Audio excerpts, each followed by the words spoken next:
요한복음 14장 8절에서 10절입니다.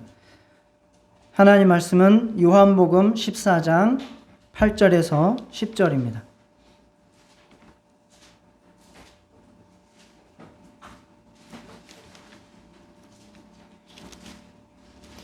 같이 합독하겠습니다. 시작.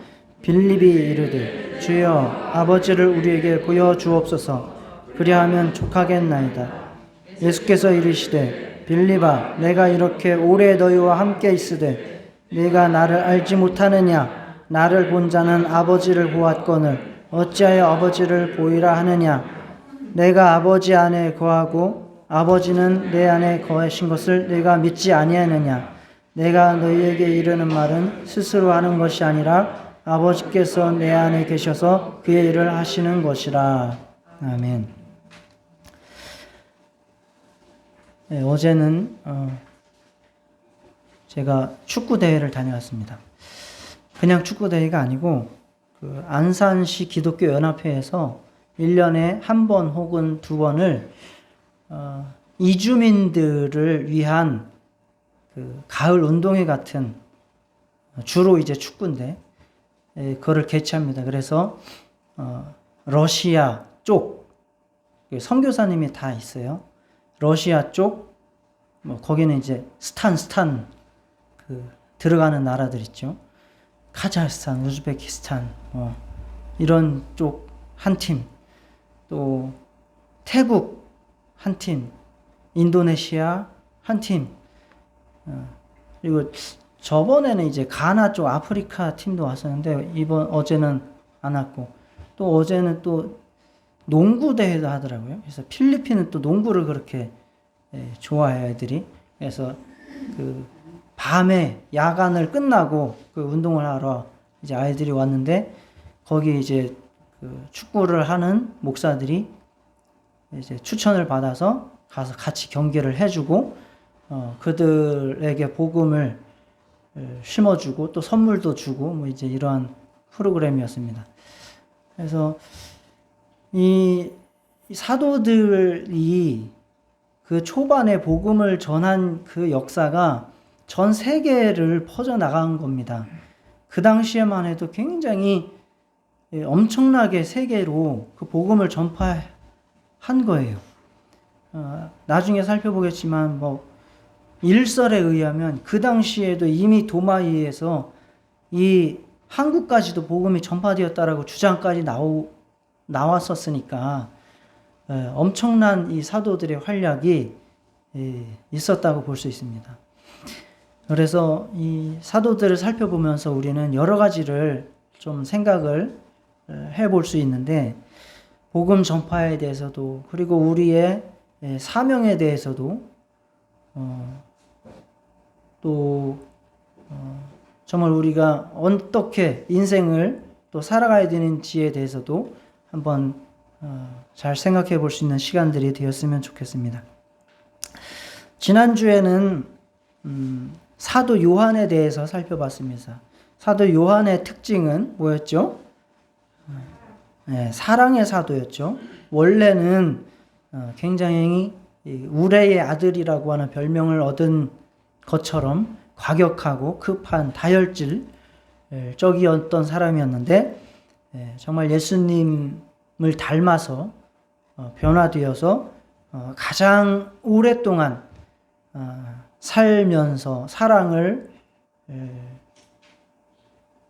실천하고 또 복음을, 그 영지주의라고 하는 이단, 그리고 유대주의라고 하는 그 정통 유대주의들의 이런 공격에 맞서서, 그리고 외부의 로마 황제를 비롯한 그런 외부의 핍박에 맞서서 복음을 고수했던 사도 요한에 대해서 살펴봤습니다. 그래서 오래 사시는 분들은 오래 사시는 만큼의 또 사명이 있습니다. 오래 사는 건 그냥 오래 살리는 게 아니에요. 사도 요한을 보면 확실히 알 수 있습니다. 그는 왜 오래 살았는가? 사랑을 실천하고 복음을 온전하게 잘 지키도록 그런 사명을 주셔서 오랫동안 살게 하셨습니다. 오늘은 빌립에 대해서 살펴보도록 하겠습니다. 요즘 젊은이들 보통 사람들 많이 MBTI라는 거 아시죠? 성격 테스트. 그 역사도 굉장히 오래됐죠. 동양 같은 경우는 이제 태양인, 태음인, 소양인, 소음인 이런 식으로 나누기도 했는데 유럽 서양 쪽에서도 그레코 로만 시대, 그레코 로만 하면은 뭐 생각나세요? 레슬링 생각나시죠? 레슬링에는 그레코 로만형과 자유형이 있습니다. 그레코 로만형은 허리 위만 공격하고 자유형은 아래도 공격할 수 있는 그런 게임이죠. 그 그레코 로만이라는 게 서양의 그 문명의 문화의 출발과 같은 역할을 하는 게 그레코 로만, 즉 그리스 문화, 헬라 문화가 섞여 있는 그 문화를 말합니다. 그래서 그레코 로만이라고 하죠. 그러니까 세계는 여러 가지 복잡하고 많은 사상들이 있는 것 같지만 크게는 두 가지 사상으로 얘기를 해요. 하나는 그레코 로만 사상, 하나는 헤브라이즘입니다. 그게 어떤 특징이 있을까요? 그레코 로마는 인간 중심의 사상, 인간이 문화를 발전시키고 자생시키고 인간이 다 할 수 있다라고 하는 사상 출발이 그레코 로만이고, 소위 말해서 소크라테스, 플라톤, 아리스토텔레스 이런, 그리고 헤브라이즘은 신 중심의 사상, 그게 이제 유대교에서 나온 거죠. 그래서 중세 시대에는 또 헤브라이즘이 대세를 이루다가 다시 르네상스 종교 개혁을 통해서 그 그레코 로만이 또 다시 이렇게 세계를 지배하는 사상으로 이렇게 가고 있습니다. 그때부터 이미 성격 테스트가 있었다는 거예요. 그때부터 그 로마의 의사이자 철학자였던 클라우디우스 갈렌이라고 하는 사람이 이 체액설을 기반으로 해서 사람의 성격을 4가지로 분류했습니다.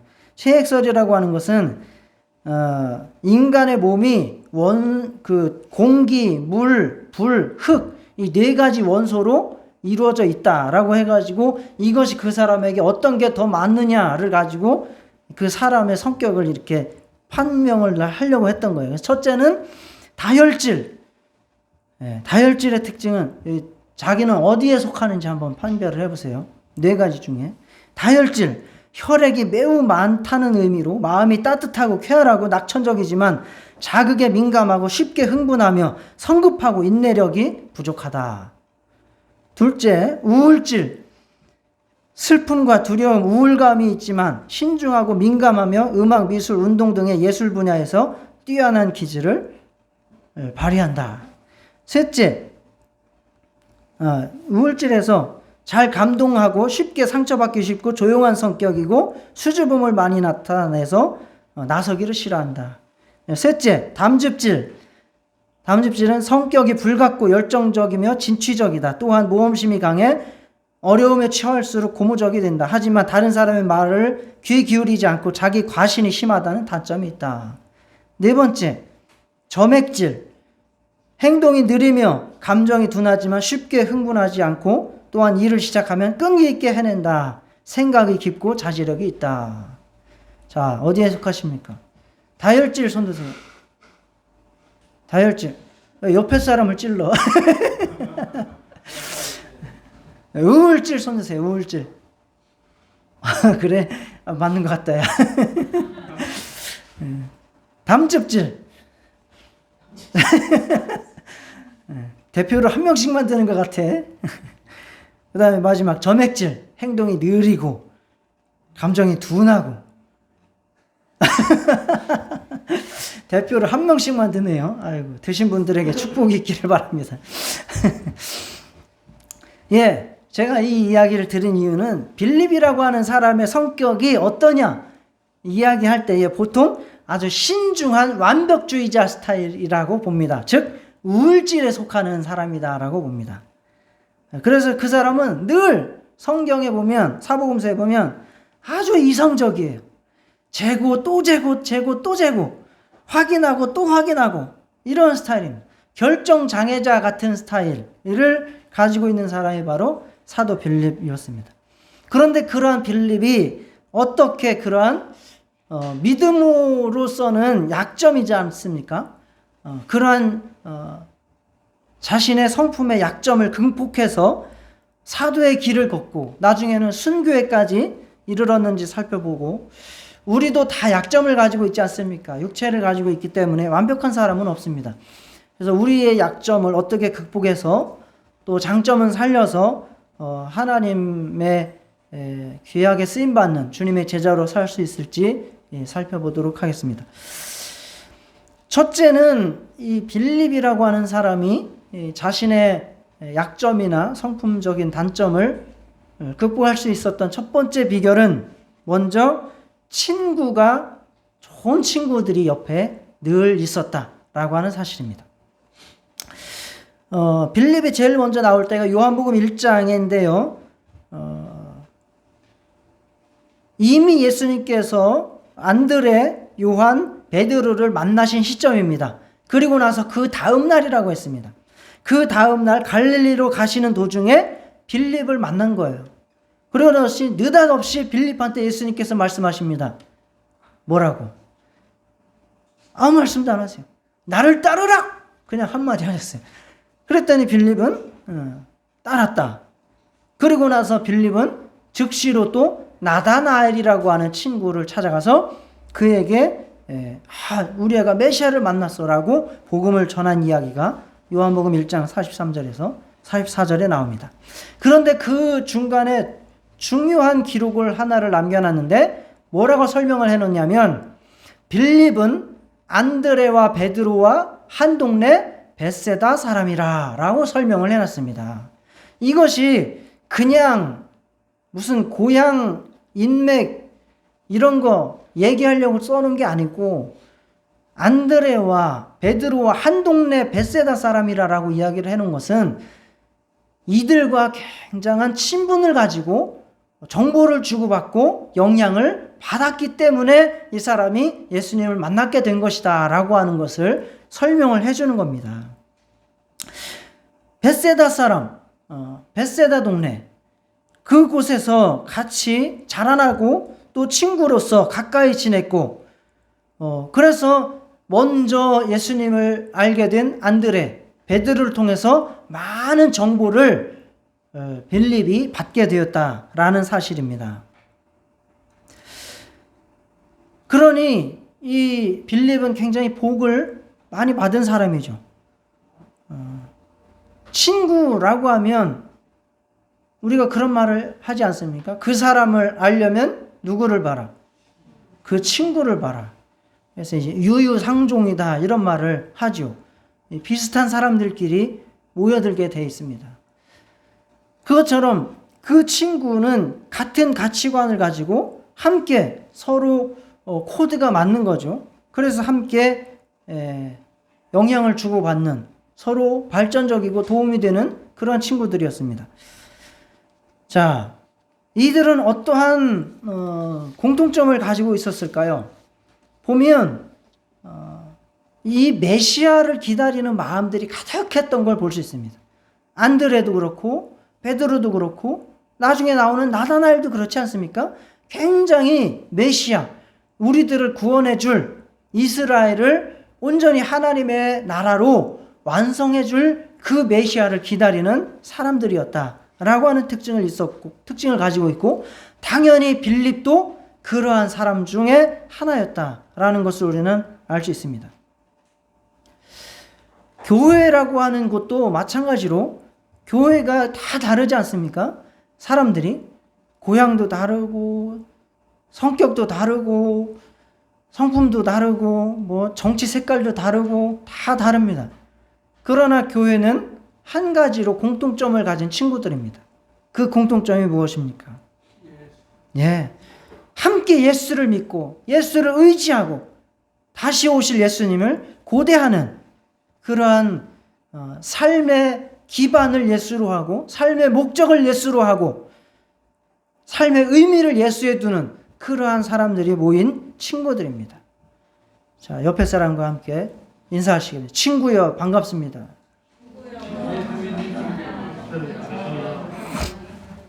네. 빌립은 나다나엘과 대화하고 또 안드레와 상의하는 그런 항상 친구들과 함께하는 모습으로 성경에 나타납니다. 이러한 모습들이 우울질의 전형적인 그러한 소심함과 결정장애자 같은 이 빌립이 주님의 제자의 길을 걷고 순교회까지 이루는 그러한 비결이 된 것입니다. 그래서 우리에게도 이런 믿음의 친구, 믿음의 공동체가 꼭 필요합니다. 우리도 이러한 기록들이 있어야 됩니다. 누구누구는 누구와 한 동네 선부동 출신이야. 누구누구는 그 같은 겨자씨교회 출신이야. 라고 하는 의미 있는 기록들이 여러분에게도 남겨질 수 있기를 축복합니다. 그래서 우리는 교회 안에서도 믿음의 친구들을 잘 사귀셔야 됩니다. 자, 한번 따라 하시겠습니다. 교회는 성경을 닮고 성도는 교회를 닮아야 한다. 네, 그렇게 돼야 정상적입니다. 교회는 성경을 닮아야 되고 또 성도는 교회를 닮아야 됩니다. 그래서 동지가 돼야 된다. 그런 말입니다. 그러나 어떻게 성경을 보느냐에 따라서 다 또 다르기 때문에 교회의 역할들이 다 제각각이 있지 않습니까? 교단도 다르고 교파도 다르고 또 교회도 그런 의미로서 나눠진 것이고 저와 여러분들은 같은 믿음으로 같은 성경을 보면서 정말 함께 닮아가는 그러한 성도가 되시기를 축복합니다. 물론 교회에는 다 좋은 친구만 있는 건 아니에요. 교회 안에도 부정적이고 잘못된 영향을 끼치는 사람도 있습니다. 왜 옆에 사람 쳐다보고 그러세요? 네. 제가 고개 숙였습니다. 그래서 그런 경우에는 굳이 그 사람과 가까이 굳이 할 필요 없습니다. 기도를 열심히 해주시면서 정말 내가 그를 변화시킬 수 있으면 좋겠으나 그를 변화시킬 수 있는 자신이 없거든 그를 위해서 기도를 많이 해주시면서 내가 좋은 영향을 받을 수 있는 그러한 친구들을 만나고 사귀는 것이 자기 영혼에 유익합니다. 아무쪼록 우리 겨자씨 교회가 여러분의 약점을 극복할 수 있는 도움이 되는 공동체가 되기를 바랍니다. 여러분들이 여러분의 주위에 있는 분들에게 정말 믿음을 함께 갈 수 있는 동지로 세워줄 수 있는 그러한 친구들이 되어주시기를 축원합니다. 그래서 교회 안에서 함께 고민하고 함께 상의하고 함께 질문하면서 서로 약점을 보완해서 끝까지 정말 주님의 제자로서 완주하실 수 있기를 축복합니다. 두 번째는 빌립은 의심이 있더라도 배척하지 않고 항상 이렇게 배우는 자세를 갖추고 있었다. 확인하고 배우는 사람이었다라고 하는 사실입니다. 먼저 예수님께서 부름을 받을 때 나를 따르라 했더니 빌립이 그냥 따랐어요. 그 이유는 무엇일까요? 말씀드렸죠, 제가. 왜 그랬을까요? 그렇죠. 이미 먼저 안드레와 베드로에게 많은 정보를 얻었다는 거죠. 메시아에 대한 구약에 대한 정보와 예수 그리스도에 대한 예수님에 대한 예수라고 하는 청년에 대한 정보를 취합을 하고 있었고 어느 정도 자기가 결론을 가지고 있었기 때문에 예수라고 하는 그분이 나를 따르라고 했을 때 응답을 즉시 할 수 있었다. 이렇게 볼 수 있습니다. 그러니까 이 빌립은 배우는데 마음을 열고 확인하고 배우는데 굉장히 열려있는 사람이다 라는 것을 알 수 있습니다. 이와 같은 것들은 성경 여러 곳에서도 잘 나타나요. 헬라인들이 이제 명절 때 예루살렘에 올라왔다가 예수님을 만나고 싶어 했어요. 그래서 제일 처음에 찾아간 제자가 누구였어요? 빌립이었어요. 빌립한테 가가지고 선생님, 그 당신의 스승 예수님을 우리가 좀 만나고 싶어요 라고 그랬더니 빌립이 어떻게 했습니까? 베드로가 아니라 안드레한테 간 거예요. 네. 안드레 공부할 때 했습니다. 안드레한테 가가지고 형씨, 저 사람들이 저 그리스에서 왔는데 예수님을 뵙고 싶다네. 어떻게 하지? 이렇게 안드레한테 물어봤어요. 상의를 한 거예요. 그러니까 굉장히 이 사람은 자기가 독단적으로 뭘 행동하지 않고 묻고 상의하고 확인하는 그런 사람이에요. 그리고 나서 안드레가 빌립하고 같이 그 사람들을 예수님께 데리고 가서 소개를 시켰다라고 이야기를 하고 있습니다. 그리고 또 안드레는 자기가 예수님을 믿고 난 이후에도 즉시로 나다나엘이라고 하는 친구를 또 찾아가서 메시아를 만났어 라고 전도를 하고, 그러니까 우울증이긴 하지만 그래도 주위에 친구들이 있고 그 친구들과 굉장한 영향을 주고받는, 배움을 주고받는 그러한 관계에 있었던 사람이다. 당연히 예수님에게도 그러한 많은 배움을 받았는데 또 예수님께서도 빌립을 특별하게 그렇게 코치를 하신 거예요. 오병 이하의 이적을 행하실 때에 예수님께서 의도적으로 내가 이 사람들이 지금 기진맥진해서 집으로 돌아가다가는 다 굶어 죽게 생겼는데 어떻게 했으면 좋겠어. 너희들이 좀 떡을 좀 사오든지 어떻게 해봐 라고 누구한테 먼저 요구를 하셨어요? 누구한테? 오늘 주제가 누구예요? 빌립한테 하셨어요. 빌립한테.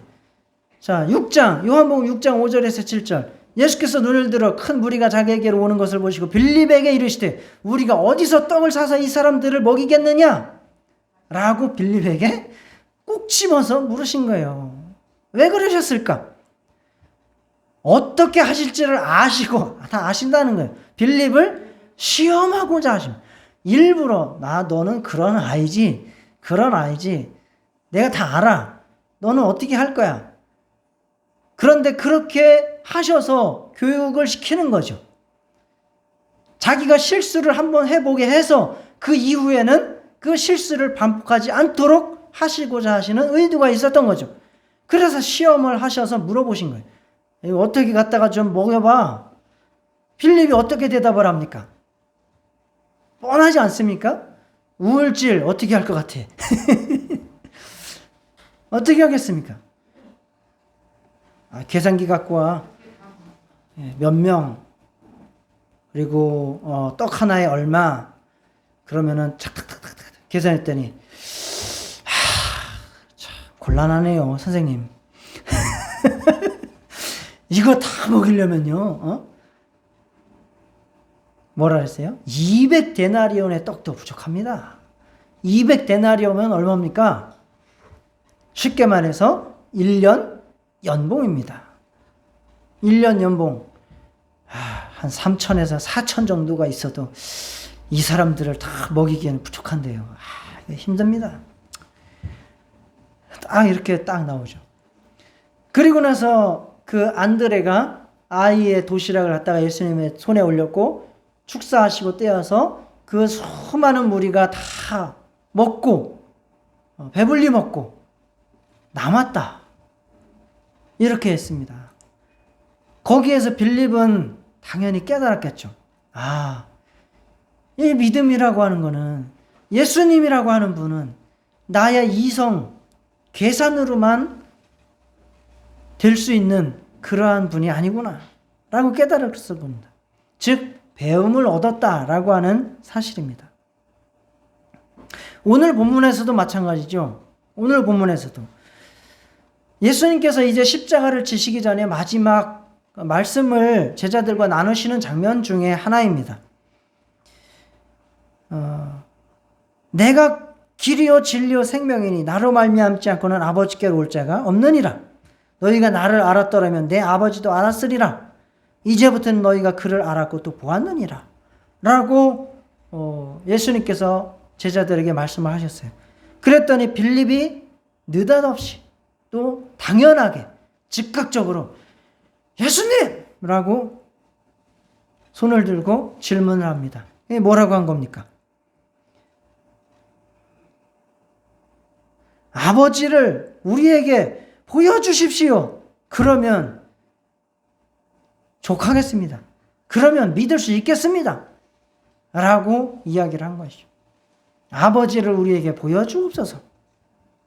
아주 확인하고 또 확인하고 알고 싶고 또 알고 싶고 이러한 빌립의 특징이 잘 나타나 있는 거죠. 빌립은 이렇게 정말 의심이 있어도 주님 곁을 떠나지 않고 질문하는 자세를 가진 아주 좋은 사람입니다. 초등학교 때 선생님들이 늘 하시는 말씀이 있었죠. 질문을 많이 하라. 질문을 해야 배움이 생긴다.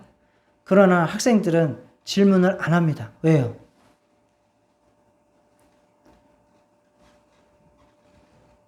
아는 게 없어서 질문을 못하고 알고 싶지도 않고 질문하면 쉬는 시간 까먹고 다 끝나가는데 누가 선생님하고 질문하면 그러니까 질문을 안 하죠. 질문을 안 합니다. 그러나 질문을 하는 학생이 정말 훌륭한 학생이고 그러한 학생이 배우는 자세가 된 그리고 그렇게 질문해서 배운 것은 더 이상 잊어버리지 않는 그러한 교육이 된다는 사실을 우리가 알고 있죠. 이렇게 의심이 있어도 무조건 배척하지 않고 또는 무턱대고 믿지 않는 이런 확인하고 배우고 상의하고 그렇게 점검하는 이 빌립의 믿음이 아주 견고한 믿음으로 성장할 수 있는 비결이었다. 이렇게 우리가 볼 수 있습니다. 무턱대고 믿는 거 굉장히 위험한 거예요. 성경책을 이렇게 덮어놓고 믿으면 안 된다는 거죠. 성경책을 열어놓고 확인하고 믿으시기를 바랍니다. 무턱대고 믿다가는 사이비 이단에 빠지기가 쉽습니다. 에덴 성회 이런 것도 막 엄청나더만요. 가평에 어디에 건물을 지었는데 어마어마한 건물을 지어놓고 한번 그 기사가 나서 본 적이 있는데 에덴 성회 이런 건 다 이단입니다. 신천지 말할 것도 없고 이런 데 빠지는 사람들이 친구 따라 강남 가다가 빠지는 거예요. 덮어놓고 친구 따라 강남 가다가 확인하고 또 확인하고 성경을 통해서 확인하는 믿음. 가까이 있는 사람들이 말하는 건 안 믿는데 느닷없이 어디서 얻어 걸린 사람 말은 또 그렇게 잘 믿어요. 이게 굉장히 위험한 겁니다. 그렇게 무턱대고 믿는 그런 믿음이 아니라 확인하는 믿음, 점검하는 믿음, 그러한 믿음 가지시기를 바랍니다. 그런 자세를 가졌기 때문에 이 우울질 기질이 있는 사람들이 훌륭한 예술가가 되거나 또는 훌륭한 과학자가 되는 확률이 높다고 합니다. 이렇게 배우려고 하는 사람들은 열린 마음과 열린 자세를 가져야 돼요. 이 빌립이라고 하는 이름이 굉장히 많지요. 지금 필립이잖아요. 필립. 그죠? 나중에 나오겠지만 유다라고 하는 이름 있어요? 자기 친구 중에 유다 있어요? 유다? 없어요. 영어 이름에도 유다는 거의 없어요. 그러나 필립은 많죠. 그 빌립이라고 하는 이름이 어디에서부터 이렇게 많이 퍼지게 된 거냐면 그 당시에 조금 전에 세계를 제패했던 알렉산더 대왕의 아버지 이름이 빌립이에요. 그래서 그때로부터 빌립이라고 하는 이름이 많이 퍼졌고 왕 중에 빌립도 있어요. 그 유대 왕 중에. 그런데 그렇기 때문에 정통 유대인들은 이 빌립이라고 하는 헬라의 의미가 강한 이름을 안 썼어요. 즉, 이 빌립이라고 하는 이름을 쓴 이 집안은 좀 열려있는 집안이었다. 좀 개방적인 집안이었다라는 것이 이제 이런 걸 통해서 볼 수가 있는 거죠. 개방하지 않으면 뒤처지게 됩니다. 역사가 그렇습니다. 우리나라 조선 말 때 쇄국 정책 하다가 굉장히 많은 어려움을 겪은 겁니다. 북한이 문 걸어 잠그고 지금 폐쇄 정책을 취하고 있기 때문에 나라가 발전을 하지 못하는 겁니다. 1970년대 전까지만 해도 남한보다 북한이 훨씬 잘 살았다는 거 아닙니까? 그죠? 근데 지금은 완전히 비교할 수 없을 정도로 거꾸로 됐지요. 북한에는 맥도날드나 코카콜라 같은 게 아직도 안 들어가 있습니다. 그렇게 닫아놓고 있는 거죠. 지금은 일본이 또 그렇게 닫아놓고 있어요. 일본이 닫아놓고 고인물이 돼버려요. 그들 고위층들이 고여 있어요. 개방이 안 돼요. 밑에서 뭐 깨어있는 어떤 소장 세력들이 올라오거나 이런 게 아니에요. 신분이 딱 고착화된 것처럼 돼 있어요. 일본 정치가. 그래서 썩죠. 절대 권력은 절대 부패하죠. 그러니까 일본이 지금 점점 패망의 길로 가고 있습니다. 옛날에는 우리가 일본을 따라잡아야 된다, 배워야 된다 하면서 막 일본이 우리나라보다 30년을 앞서가네 막 그랬지 않습니까? 지금 일본 보면요, 정말 답답합니다. 막 백신을 막 요구르트 가방에다가 짊어지고 날르지 않나? 팩스를 보내서 뭘 한다고 하질 않나? 막 어마어마합니다. 진짜 상상을 초월한 후진국이 돼버렸어요. 어떻게 그렇게 됐나 모르겠습니다. 이게 폐쇄했기 때문에, 닫혀졌기 때문에 그렇습니다. 우리들도 정말 나의 생각만이 옳다, 그러한 고집, 아집, 이것을 버리시고 세상에 대해서도, 예수님에 대해서도, 성경에 대해서도 질문하시고 배우시고 확인하시는 그러한 열린 성도가 되시기를 축원합니다. 그것이 베레아 사람과 데살로니가 사람의 차이였습니다. 사도행전 17장 나오지 않습니까? 바울이 데살로니가에서도 가서 전도했고 베레아에 가서도 전도했습니다. 그런데 데살로니가 지역에서 전도하자마자 너 이놈의 새끼 뭔 소리 하는 거야? 막 달려들어 죽이겠다고 내쫓아버립니다. 그랬는데 베레아로 갔더니 베레아에서는, 자, 읽어봅시다.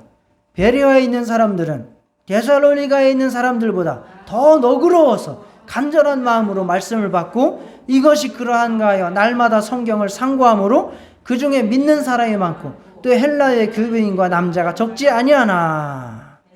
예, 데살로니가에 있는 유대인들은 바울이 하나님의 말씀을 베레아에서도 전하는 줄 알고 거기도 가서 무리로 움직여 소동하게 하거늘. 아주 배타적인 사람들은 데살로니가에서 마음을 열어놓고 확인하고 듣고 성경을 통해서 점검하는 사람들은 베레아 사람. 열린 사고를 가지고 배우고 확인하는 자세를 가지시고 인생을 살고 또 믿음을 가지시기를 축원합니다. 믿음을 못 갖는 사람들은 아주 배타적인 사람들, 아예 들으려고도 안 해요. 여러분들 주변에도 그런 분들 있죠. 답답한 겁니다. 답답한 거예요. 답답한 거. 어떻게 할 수가 없어요. 그거를. 정말 성령께서, 하나님께서 두드러 패지 않는 이상 방법이 없습니다. 자, 세 번째, 빌립이 주님의 제자의 길을 갈 수 있었던 세 번째. 이 열린 사고에 대해서도 한 가지 더 말씀드리면, 나이가 들면 들수록 장점도 있고 단점도 있는 거예요. 나이가 들면 뭐가 많아져요? 경험이 많아지죠. 경험이 많아지면 그것이 자기가 판단할 수 있는 좋은 장점도 될 수 있지만 뭐도 돼요? 아집이 생기는 거예요. 그래서 내 경험 말고는 다 잘못된 거라고 배척할 수 있는 근거도 되기 때문에 그것을 나이가 다 들어가지 않습니까? 그거를 조심하셔야 돼요. 조심해도 힘든 거예요. 왜? 나이가 들면 그렇게 고착화되기 때문에 그렇습니다. 그러니까 나이가 들면 열린 사고를 하지 않으면 젊은 사람들하고는 대화가 안 통합니다. 아무리 내가 젊은 사고를 한다고 해도 꼰대밖에 안 돼요. 그래서 사고를 유연하게 하고 입을 닫고 뭘 열어라? 지갑을 열어라. 그런 명언이 다 그런 데서 나오는 거 아닙니까? 그게 바로 이러한 열려있는 사고를 하느냐, 닫혀있는 사고방식을 유지하느냐, 이게 다 그런 맥락에서 나오는 우스갯소리죠. 자, 세 번째는 확인만 하다가 끝나는 것이 아니라 확인을 했으면 그 다음엔 뭘 해야 돼요? 결단하고 행동하는 겁니다. 결단하고 행동하는 겁니다. 빌립은 또 그게 됐어요. 이성을 사용해서 재고 또 재고 신중하게 하지만 그러나 믿음이라고 하는 것은 우리의 이성 안에 가둘 수 없는 성질의 것입니다. 과학은 우리가 본 것을 믿는 것이지만 믿음은 믿고 확인하는 겁니다. 보고 믿는 것이 아니라 믿고 보는 겁니다. 그것이 바로 믿음의 성질입니다. 그렇기 때문에 하나님의 말씀을 순종하는 일에는 결단이 필요합니다. 빌립은 이 결단력이 있었습니다. 그래서 신앙은 결국 결단입니다. 나를 따르라! 라고 예수님이 부르신 그것은 빌립의 성격을 너무나도 잘 알고 있기 때문에 가장 정확하게 부르신 거예요. 빌립한테 예수님이 가가지고 또 나를 따를래 말래 한번 생각해 볼래 뭐 이렇게 했으면 빌립은 맨날 그거 밤새 고민하고 생각하다가 세월 다 지나갔을 거예요. 그런 사람들은 어떻게 해야 됩니까? 강제로 딱 끌어야 돼요. 전도 할 때 가야 되는데 뭐 말아야지 뭐 하는 그런 사람들 좀 끌어줘야 돼요. 강제로 나와. 그런 걸 혹시 기대하고 있을지도 몰라요. 예수님은 그렇게 하신 거죠. 나를 따르라. 나를 따르라. 그래서 빌립은 그 부름에 결단력이 있었기 때문에 따를 수가 있었던 거죠. 이 신중하게 생각하는 우울질 기질 가진 사람들한테 생각하는 시간을 주면 아주 이거 답이 없습니다. 계속 생각하다가 날 새버립니다. 나다나엘한테 가서 전도하는 거 보세요. 모세가 율법에 기록하였고 여러 선지자가 기록한 그 일을 우리가 만났어. 그분이 나사렛 예수야 라고 너무나 정확하게 자기가 알고 있는 것을 예수님을 통해서 확인했다라고 그렇게 전도를 하고 있지 않습니까? 그게 바로 이 빌립의 결단력이었습니다. 그렇게 새 인생을 시작한 결정적인 계기는 당연히 예수님의 부활의 목격이겠죠. 예수님의 부활을 목격한 이상 더 이상 그에게 결단하지 않을 방법은 없었을 테죠. 그 이후에 새 인생을 시작한 이 빌립은 더 이상 결정장애자가 아니라 아주 믿음의 확신자가 되었습니다. 확진자가 아니라 확신자예요. 요즘 다 코로나 때문에 보통 3kg에서 5kg씩은 쪘다라고 확진자가 되었다라고 하는데 확신자가 되시기를 바랍니다. 확신자. 그래서 이제 그 여러 역사의 기록들을 통해서 보면 이 빌립은 소아시아를 중심으로 활동을 했다고 합니다. 특히 라오디게아, 히에라볼리, 골로새, 옛날에 그 에베소 7교회 설교할 때에 얘네들이 한 20km 정도씩 떨어져 있는 가까운 동네들이에요. 거기에 이 파무칼레라고 하는 온천, 허영순 권사님 갔다 오셨죠? 이 파무칼레라고 하는 아주 석회암 흰색으로 천연적인 그 온천이 있어요. 아주 멋있는 관광 온천 그 근처예요. 거기가. 그래서 너희들이 뜨겁든지 차든지 하라. 미지근하면 토해내치라 한 게 다 그 온천물과 관련된 예수님의 말씀이거든요. 그 파묵칼레. 그 동네예요. 그 근처에 있는 동네. 여기 보시죠. 히에라볼리, 라오디게아, 골로새. 약간 조금 이제 직선적으로 나왔는데 그러니까 삼각형 꼴로도 이렇게 볼 수도 있습니다. 거기에 가서 복음을 왕성하게 활동을 전했다고 합니다. 그리고 더 나아가서는 이제 갈라디아도 터키 지역입니다.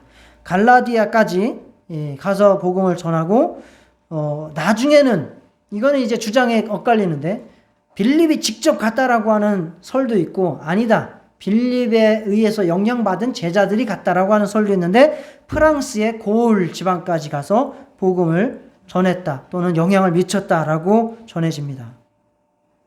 그리고 이제 다시 이 지역으로 돌아와서 히에라볼리 거기에 히에라폴리스 언덕에서 순교를 당하셨습니다. 그 지역에는 지금 사도 빌립 순교 교회가 흔적이 있습니다. 자, 세인트 빌립 순교 기념교회입니다. 이게 이제 이러한 교회들이 세워진 것은 그 로마가 국교화가 되면서 이러한 흔적들을 삼아서 교회로 세운 거예요. 대부분. 그런데 이것이 또 이제 무너진 거죠. 터키에는 이러한 것들이 많아요. 엄청 많아요. 그냥 무너진 집들 가면 다 유적이에요. 2000년씩 된 유적들이. 근데 그냥 굴러다녀요. 터키는 기독교를 그렇게 중요하게 여기지 않을 뿐만 아니라 반대하지 않습니까?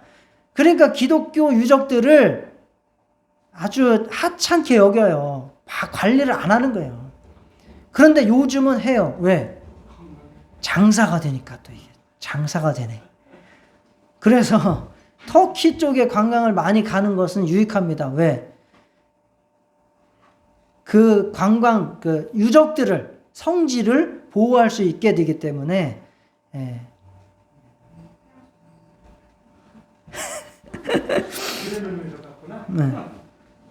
보존할 수 있는 차원에서 도움이 됩니다.